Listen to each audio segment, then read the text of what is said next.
Hi kids, Dad here.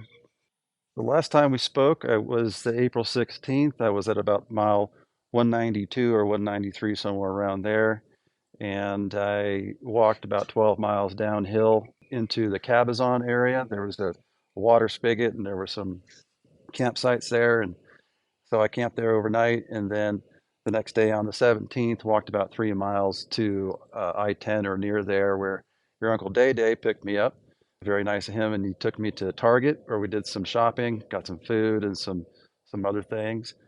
And then he took me to his house, and I got some laundry done and showered. A really nice shower, very nice place. And he and his wonderful husband Mark treated me to a steak dinner, and very, very good hosts, and I can't thank them enough for their hospitality. The next morning on the 18th, David took me back to the trail, but before that, we stopped at a place called Rich's Diner for breakfast, had a big breakfast, loaded up on calories, and got back on the trail right around I-10. And that was a windy day. It was another really, really windy day. And fortunately, I figured out a way to strap my hat to my pack so I didn't have to carry it the whole way.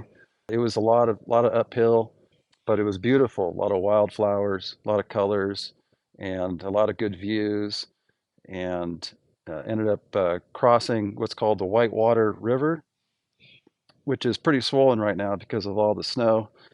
And the place where the trail crosses the river was a little bit sketchy. I think it was up to almost up to my waist, at least judging by other people who'd gone across. And so I found a spot about 300 yards downstream where it was only up to my knees, and paired up with a fellow that I met named, he goes by Mr. Ed. Don't know why he's called Mr. Ed, but he was a nice guy. He's just doing a section. And the two of us kind of crossed together to make sure that we were both okay, and we made it okay. And my pack didn't get wet, and his pack didn't get wet. So that was good. And then walked about 16 miles that day to a place called Mission Creek, where there was there's a dog behind me. Hey, get out of there. Uh-oh. I hope that's okay. Well, anyway, we'll get to the dog. Yeah, so camped at Mission Creek, and nice spot to camp, and there was water nearby.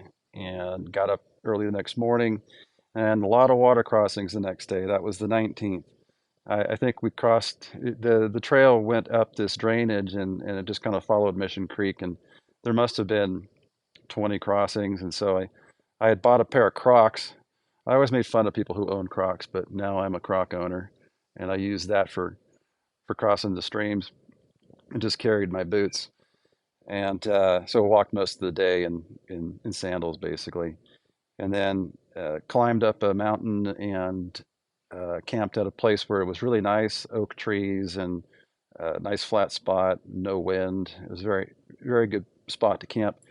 I did hang my food though, because I know that bears tend to gravitate towards areas where there are oak trees and acorns on the ground. So just to be safe, I hung my food. The next day on the 20th, there was a lot of up and down that day. Uh, Walked only about 10 miles. There was a lot of snow to get through, and I camped at a place called Coon Creek Cabin.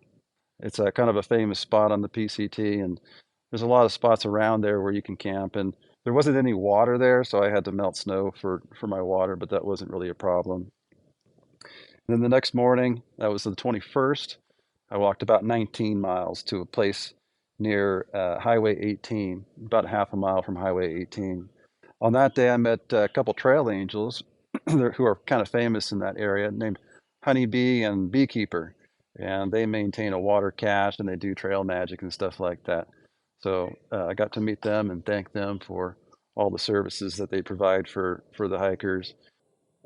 One thing about the trail that I've noticed that there's a lot of deferred maintenance. I think they're trying to call the dog. Daisy! Yeah, she ran off.